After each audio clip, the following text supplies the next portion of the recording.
here with Dan Balzer of BP America. Dan, you spoke yesterday, right, on one of the panels. What was the panel about? It was on using video in an for an educational purpose. Okay. Yeah. So how is BP using video for, I'm assuming, distance learning kind of purposes? Well, we're using it in a couple different ways. It's a fairly recent development for us. I work with our retail division, so if you picture cashiers and store managers in our gas stations, those are the target. That's the target audience. And so recently we had a new breakfast offer. We're always changing our products, and so we produced 4 videos, 5-minute short clips, actually showing how to prepare those products in the store for our food preparation, food service people. And we were able to deploy that on a brand new platform that we just rolled out this year. And so this was the first time that we're actually able to deliver high definition video right into our stores. Now, is that something the new platform, did you build it? Did you work with vendors? Yeah, we worked with a vendor, we partnered with another vendor, and it's basically an electronic content delivery system. Okay. Install it on the PC in the back of the store, and then we can target, rich media and content to that platform. Well, that's what I was going to ask. So it seems like each store has a PC in it with an internet connection. Right. So and how many stores do you have in the U.S.? Right now, we work with 1,200 AM/PM convenience stores. Wow. Now, there's many more gas stations that carry the BP brand in that, but our group works specifically with the convenience stores, and those are all franchise owned. Okay. And each store is internet enabled through a satellite network. Now, can your non-franchise owned stores access that training content as well, or is it just specifically focused? Right now, it's just for our franchisees that run the Okay. convenience stores. Okay, got it. Yeah. And so give me an example of something somebody would learn by watching one of these videos. Oh, well, it's pretty straightforward. So we had this new breakfast offer, for example, where they're taking burritos, breakfast burritos, and we're teaching Which we had this morning. Oh, did you? I mean, not at BP, but at the conference. Yeah, so it's basically all of the procedures for taking that frozen product, prepping the oven, all of the safety components of that, hand washing process, very basic steps, but how to then merchandise it as well and put it out into the, the holding cabinet, what we call the Hatco, for consumption by the consumer. And typically, how long is each video?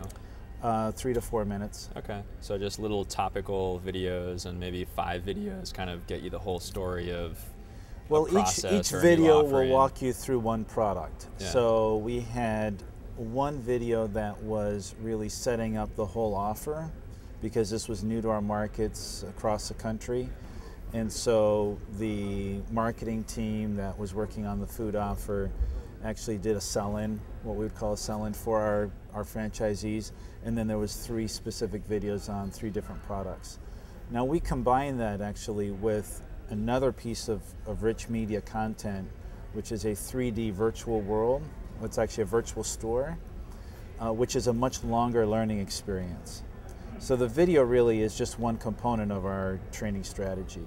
Okay. And if we, for example, have a cashier who's new on the job or someone who's a new baker in the store, they could go into the 3D virtual environment and actually learn a number of products and more of the in-depth processes, how to use the equipment, how to use our ovens. So we combine video as part of a broader training suite of options, if you will. So the 3D capability would almost be synonymous with like a flight simulator for pilots, but in this case, Right. it's so you're in a virtual version of what you're going to be doing in the real world. Exactly, and we actually ran a prototype of this a year ago, and we measured the performance of the learners when they had like a 2 to 3 hour experience in the 3D environment, and then started manipulating the ovens and the items in the store, as compared to those who didn't. And we saw a significant increase in performance in the quality of the product, and also in the efficiency and how much time it took them to learn the skill. So we've then replicated that, and we're actually going through a second study right now. So then you're saying that it's actually showing that it's working. Oh yeah. Are you making it compulsory, or are you tracking, like you roll it out and let's say one store has, I don't know, 5 employees or something like that.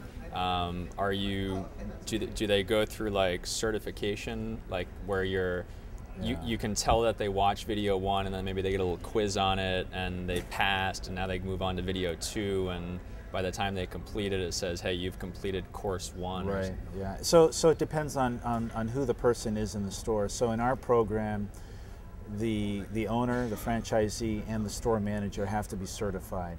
So they go through all of the training components, you know, the 3D, and then we also have online learning as well. So we have multiple delivery methods and different types of content.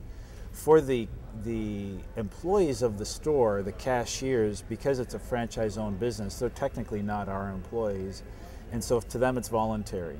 So I always look at every video as both a marketing piece and a training piece, because the video's got to be compelling enough and meet a real need in how to run that store, that the franchisee would say, yeah, this is worth me taking my staff and having them go through the video. So we're playing it on both sides. We have a stick on one side and we got a big carrot on the other.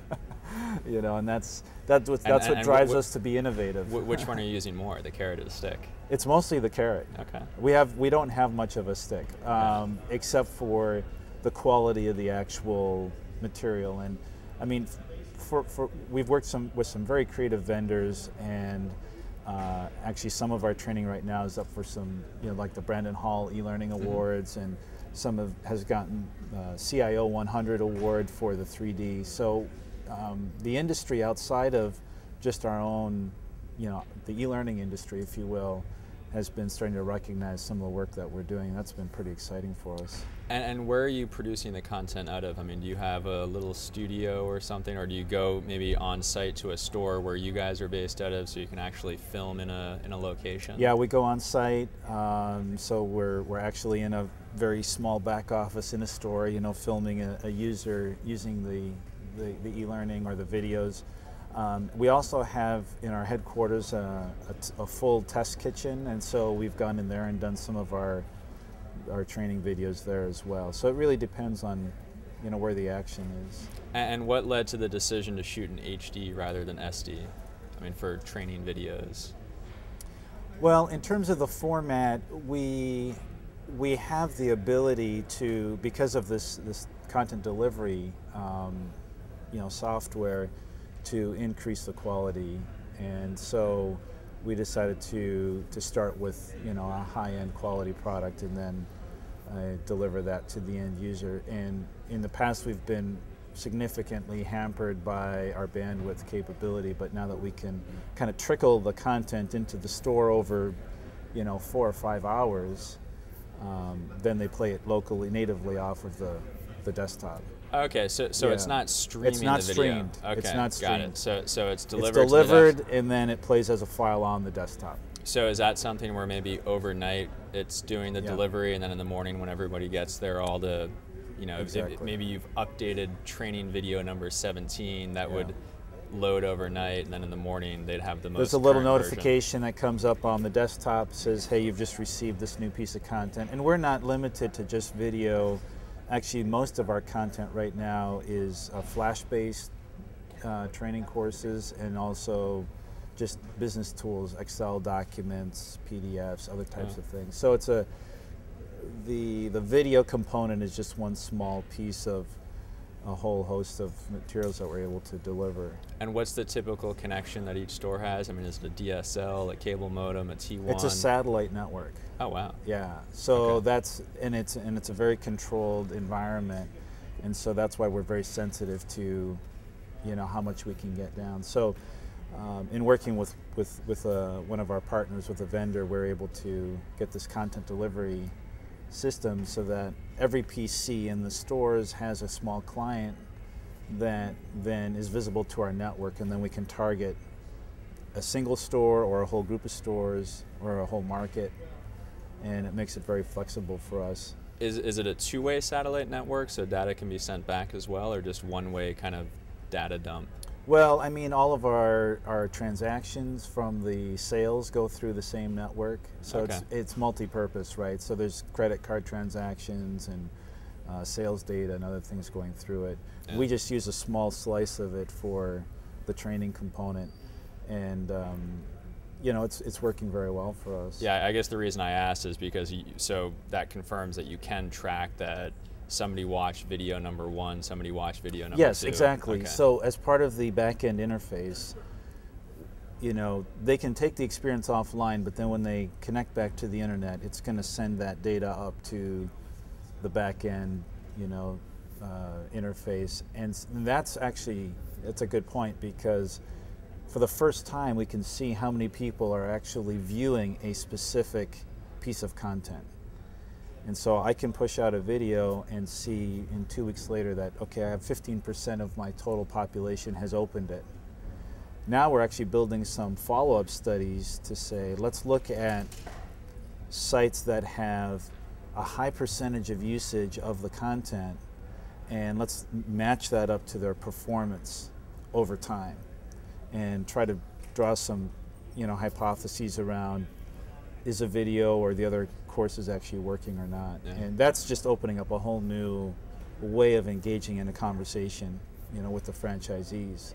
Cool. So Great. Well, we've you know, talked to a variety of companies using video for different purposes, and I think here's a case study of a company using it for training for a retail organization, national training of I would assume an extremely large workforce.